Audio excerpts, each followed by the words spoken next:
उर्दू अदब प्रोग्राम में मैं मज़हर आलम आप सभी नाज़रीन का इस्तक़बाल करता हूँ। जैसा कि आप सभी को मालूम है कि जालंधर दूरदर्शन में अलग अलग मौजू पर हम आपके सामने हाज़िर होते हैं। आज का हमारा मौजू है पंजाब में उर्दू सहाफ़त, माज़ी और हाल। इस मौजू पर हम हमारे स्टूडियो में मौजूद हैं ओम प्रकाश खेमकरनी जी। इनसे हम पंजाब में उर्दू सहाफ़त के मुतालिक बातचीत करेंगे। आपको बता दूं कि सहाफ़त ने जो अपना रोल अदा किया, ख़ास तौर पर उर्दू सहाफ़त ने यहाँ तक कि जंग आज़ादी के दौर में भी उन्होंने एक अपना अहम रोल अदा करना चाहिए समाज के तय उन्होंने अदा किया। आइए इस मौजू पर हम गुफ्तगू करने के लिए खेमकरनी जी को मैं दावत देता हूं और उन्हें कहता हूं कि आप मुझे बताएं कि उर्दू सहाफ़त की इब्तदा कब से हुई और उर्दू का पहला अखबार किसे माना जाता है, उर्दू सहाफ़ियों का रोल क्या रहा है उर्दू सहाफ़त में। बहुत बेहतर, आपने अच्छे सवाल किए हैं। ऐसा है कि उर्दू का जो सबसे पहला रोज़ाना अखबार रिकॉर्ड में मिलता है वो आज से 200 साल पहले मार्च में कलकत्ता में शाया हुआ और उसका नाम था जामे जहां नवा। ये पहला अखबार है और इसके बाद रफ्ता रफ्ता मुल्क के बाकी हिस्सों से कई अखबार निकले। जहाँ तक पंजाब की बात आपने कही है तो पंजाब में उर्दू का पहला अखबार लाहौर से पंजाब अनवान से निकला। उसके बाद फिर लाहौर जिसे हम मुश्तरका पंजाब अनडिवाइडेड इंडिया 47 से पहले लाहौर राजधानी थी पंजाब की, तो वहाँ से बेशतर अखबार निकले। वो मैं आपको उसकी तफसील जुज़ा है। थोड़ा सा चूँकि आपने कौमी प्रेस का भी जिक्र किया है तो थोड़ा सा कौमी प्रेस का जो रोल है उसको ले लें तो इससे फिर हमें बाकी सूबों की उर्दू प्रेस और ख़ास तौर पर पंजाब में उर्दू प्रेस के वजूद में आने, इसके परवान चढ़ने और इसके रोल जंग आज़ादी में इसका हिस्सा।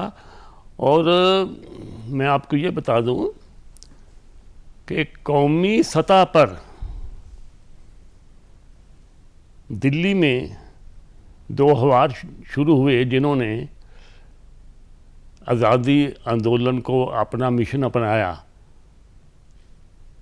तो एक अखबार के एडिटर को अंग्रेज़ों ने सज़ाए मौत दी और एक और अखबार थे जिन्होंने अपने अखबार में जंग आज़ादी को, इनकलाबियों की लहर को जहाद करार देने के लिए 35 उलमा का फतवा जारी किया तो उनको 3 साल कैद की सज़ा दी गई। ये है कौमी सतह पर उर्दू प्रेस की देन। तो इसी सिलसिले में फिर पंजाब का जिक्र आता है और फिर पंजाब में तब लाहौर राजधानी थी और वहाँ से उर्दू के बेशतर अखबारात निकलते थे, जैसे बाबा सहाफ़त मौलाना ज़फ़र अली साहब का ज़िम्मेदार, मिलाप, प्रताप, वीर प्रताप। ऐसे ये है कि मुल्क में जो उर्दू प्रेस शुरू हुई तो इसमें मुख्तलिफ़ सियासी, समाजी, मजहबी लहरों का काम का उनका रोल रहा है। और क्योंकि इसके लिए आपको आवाम से हमायत चाहिए तो ये रोल, ये फिर उर्दू प्रेस जो है मुख्तलिफ़ शाखाओं से निकला है। अब जैसे पंडित नेहरू जी थे, उन्होंने नेशनल हेराल्ड तो निकाला, उर्दू में कौमी वार निकाला। इधर मास्टर तारा सिंह जी ने उर्दू में अखबार प्रभात निकाला। पंजाब में जनसंघ जब था तो परजीब नाम का उर्दू अखबार निकाला। कम्युनिस्ट पार्टी ने नया ज़माना अखबार निकाला। सनातन सभा ने वीर भारत अखबार निकाला। आर्य समाज ने मिलाप निकाला था। तो 47 के बाद फिर ये अखबारात जलंधर आ गए। तो खेमकरनी जी ये बताएं कि तकसीम वतन से पहले यानी कि मुत्तहिदा पंजाब से जो अखबारात शाये हुए, उस अखबारों में कुछ रोशनी डालिए कि वो अखबार किस तरह के थे और क्या उन्होंने रोल अदा किया जब यहाँ के हालात सन 47 में दोनों मुल्कों में बंटवारा हो रहे थे, हिंदुस्तान और पाकिस्तान में। उस वक्त सहाफ़ियों ने अपना सहाफ़ियाना रोल किस तरह अदा किया? ये काफ़ी दिलचस्प रोल था। अब मिसाल के तौर पर अंग्रेज़ों ने तब मुल्क में 47 से कुछ साल पहले ये पता लग गया था कि बंटवारा होना है देश का। तो सारे देश का बंटवारा तो नहीं हुआ, बंटवारा तो हुआ बंगाल का और पंजाब का। तो जब पंजाब के बंटवारे की बात चली तो मुस्लिम लीग के जो हमायती अखबार थे जैसे ज़िम्मेदार, तो वो हमायत में थे, हमायत में लिखते थे। अभी बंटवारा नहीं हुआ लेकिन हमायत में लिखना चालू हो गया। अब जाहिर है कि जो हिंदू अखबार जो ज़्यादातर आर्यसमाजी थे जैसे मिलाप है, प्रताप है, तो ये बंटवारे के ख़िलाफ़ थे।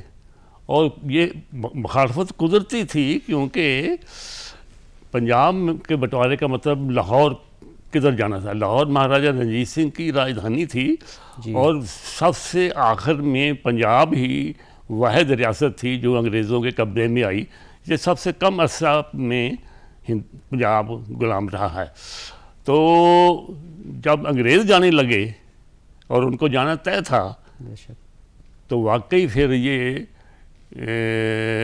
बात लोगों के ज़हन में थी कि लाहौर चूँकि लवकुश पोरस की राजधानी रहा है और उसके बाद महाराजा रंजीत सिंह की राजधानी रहा है, तो जब अंग्रेज़ों ने राज महाराजा रंजीत सिंह से लिया तो जाने के बाद वो राज लाहौर में वापस आना था, तो लाहौर राजधानी रहे।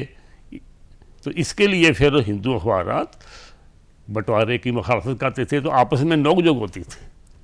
अच्छा, एक चीज़ और बताएं कि मशरक़ी पंजाब में उर्दू प्रेस के हालात क्या थे जब दोनों मुल्कों के बंटवारा हो गए? उस वक्त हमारे हिंदुस्तान के जो उर्दू सहाफ़ियों के, ख़ास तौर पर उर्दू प्रेस के हालात क्या थे? ऐसा जब बंटवारा हो गया ना, तो थोड़ा सा बंटवारे का मतलब उसका असर देखिए ना। असर क्या है? पंजाब का बंटवारा हुआ है। अब पंजाब 5 दरियाओं की धरती, बंटवारे का मतलब आधा आधा हो गया, दरिया भी बंट गए, धरती भी बंट गई। तो लाखों लोग अंग्रेज़ों की इस चाल से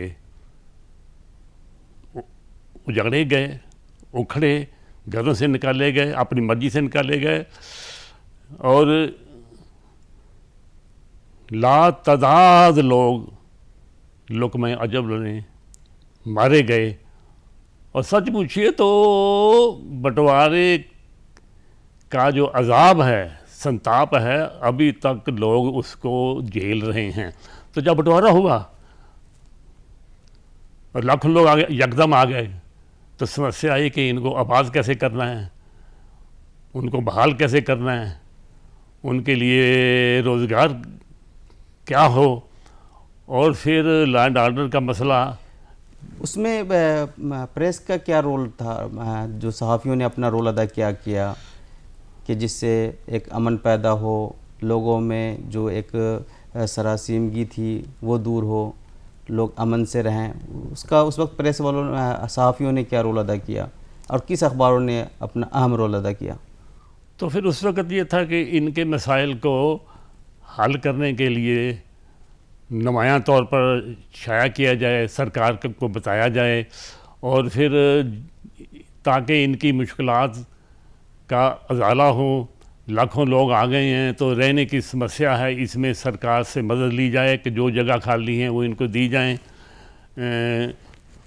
तब उर्दू अखबारों में पीड़ित भाइयों के नाम से रोज़गार का एक कालम चले कि वो जैसे साबुन बनाना है, घरेलू काम धंधे हैं, इनके कुछ ना कुछ कालम चलते थे ताकि छोटे पैमाने पर लोग काम अपना करके और वो रोज़ी कमा सकें। इसके अलावा आपस में भाईचारा रखें और सरकार से ताउन करें, और सरकार से ये उम्मीद है कि वो लोगों के मसाइल जो जो नई शक्ल में आए हैं उनको नज़दीक से देखे। तो इस तरह से 8-10 साल तो अफरा तफरी का माहौल था, बड़ी कोई नई किताब नहीं छपी थी। तो अखबारात उस दौर में जो लाहौर से आए वो जलंधर में आ गए और फिर यहाँ आकर उन्होंने धीरे धीरे अपना काम चालू किया। ये है। ये खेमगनी जी मुझे बताएं कि वो कौन कौन से अखबार हैं जिन्होंने सियासी, समाजी, मजहबी तंजीमों ने शुरू किए, जिन्होंने अपने अपने दायरा में रहकर आवाम को सीधा मुतासिर किया? देखिए, अखबारात जो हैं वो लोगों तक पहुंचने का बड़ा आसान ज़रिया है। तो जैसे मैंने बताया पहले कि आर्य समाज ने मिलाप अखबार शुरू किया था। हालांकि आर्य समाज की लहर के हमायत में प्रताप बड़े अखबार था और उसके जो एडिटर आशा किशन थे उनके दलाइल को लोग मानते थे। और मौलाना आज़ाद जिन्होंने खुद अपना अखबार उल हलाल शुरू किया, उन्होंने माशा किशन के एडिटोरियल और उनकी दलाल के बारे में कमेंट किया था कि ये शख्स कलम से नहीं तेशे से लिखता है। ये थे उनके लिखने के अंदाज़।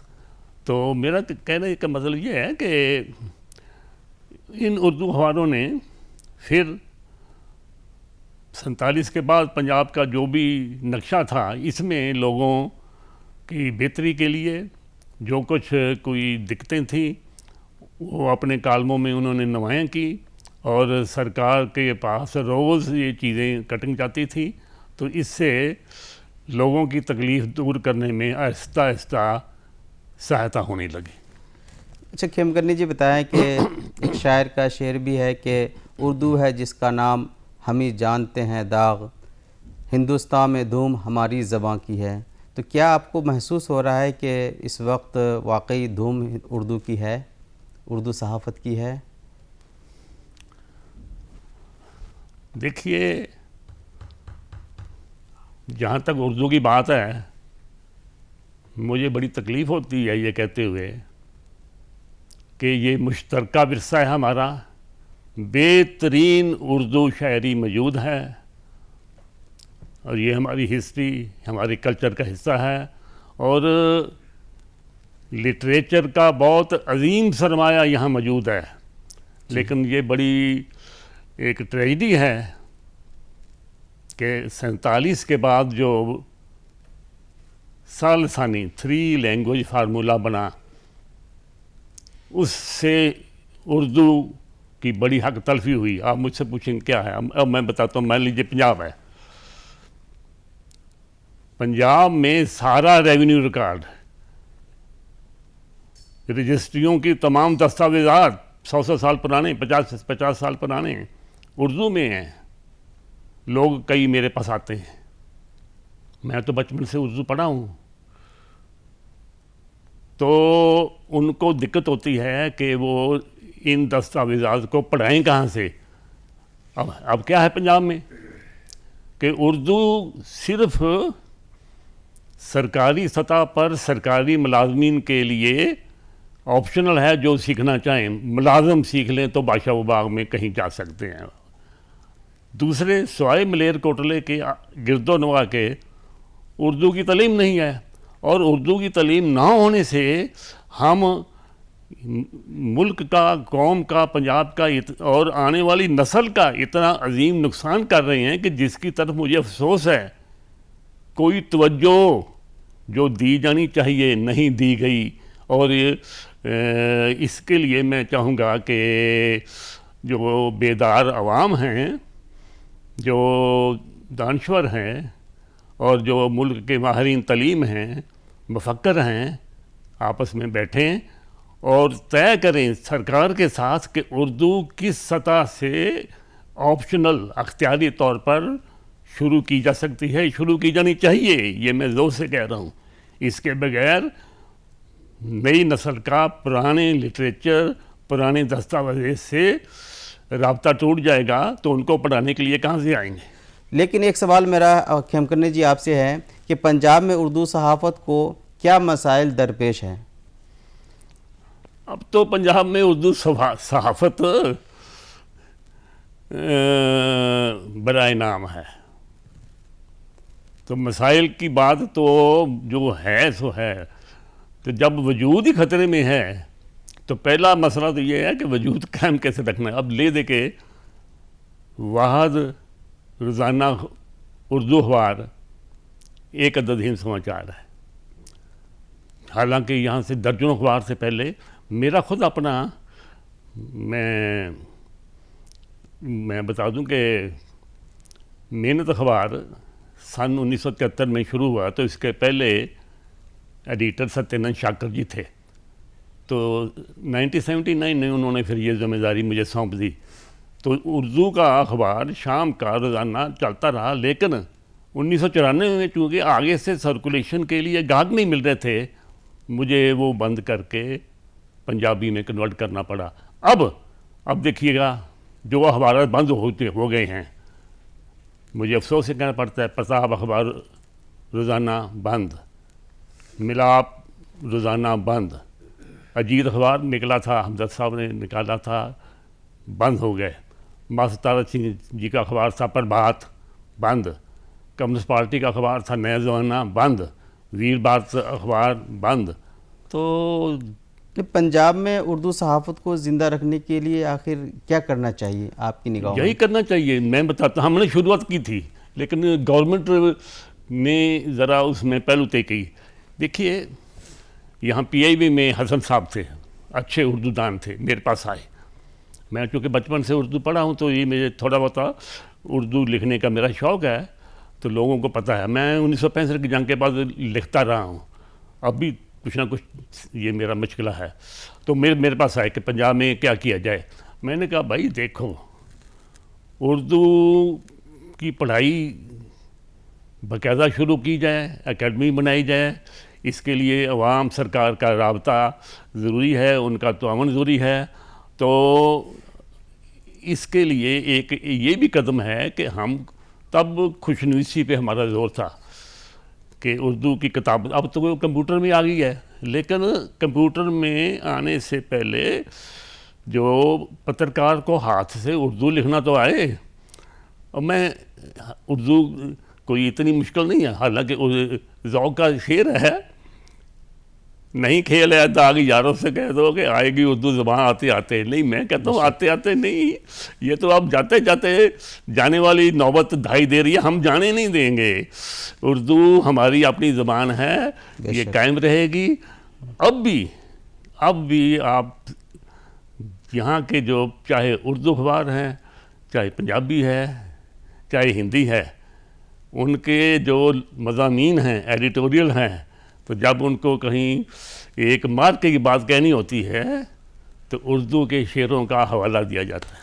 देखिए खेमकरनी जी, पंजाब के उर्दू अखबार के साथ साथ चूँकि उर्दू अखबार यहाँ से बहुत कम मिक़दार में अभी शाये हो रही हैं, और चंद ही के नाम हम आपको बताना चाहेंगे। इसे हिंद समाचार है जो कि अभी उर्दू को यहाँ पंजाब में ज़िंदा रखे हुआ है।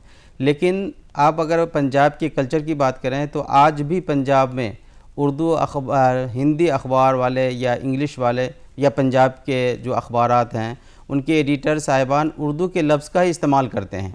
आप देखे होंगे कि सिर्फ पंजाब में ही ये चीज़ आपको मिलेगी, जहाँ आप अखबार उठाएंगे तो उसकी सुर्खियाँ आपको उसमें उर्दू के जो भी तलफ़्फ़ुज़ हैं वो ज़रूर उसमें शामिल होते हैं।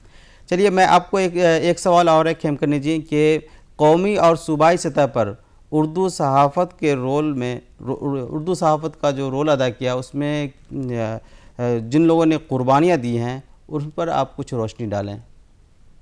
हाँ, कुर्बानी देने वालों में देखिए, जैसे मैंने जिक्र किया ना, अंग्रेज़ सरकार आज़ादी आंदोलन को हर तरह से दबाती रही है, उसने दबाए हैं। तो कुछ अखबारात जो कौमी सतह पर शुरू हुए थे ना, तो जब 1857 में फ़ौजियों ने एक तरह से इनकलाब किया और अंग्रेज़ों की मुखालफत की बाकायदा, तो काफ़ी अखबारों ने उनका साथ दिया।